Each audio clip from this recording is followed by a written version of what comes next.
जाना गईले होलिया में चोली ना ये करे रंग पहिले सुन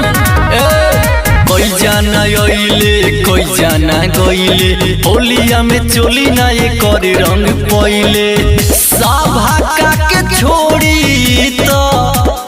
नहीं पटल बिया होलिया में सटल बिया जादो जी से पटल बिया होलिया में सटल बिया जादो जी से पटल बिया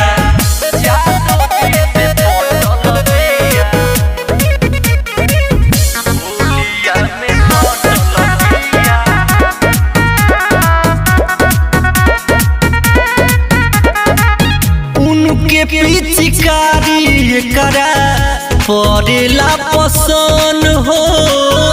उहे सधावतारे एकर सारा धन हो ए भाई उनके पिचकारी करा पड़ेला पसंद हो उहे सधावतारे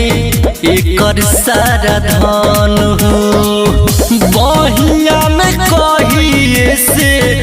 उनके लिपटल बिया होलिया में सटल बिया जादो जी से पटल बिया होलिया में सटल बिया जादो जी से पटल बिया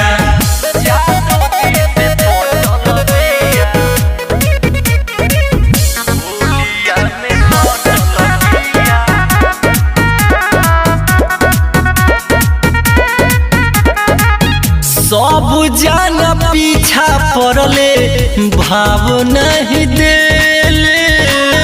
होली के मजा पिंटेज भोला संग ले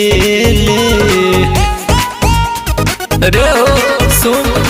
सब लोग पीछा पड़ले भाव नहीं देले होली के मजा मनोज गोविंद संग ले से जिया पनाइट डिप्टी उनके संगे खटल बिया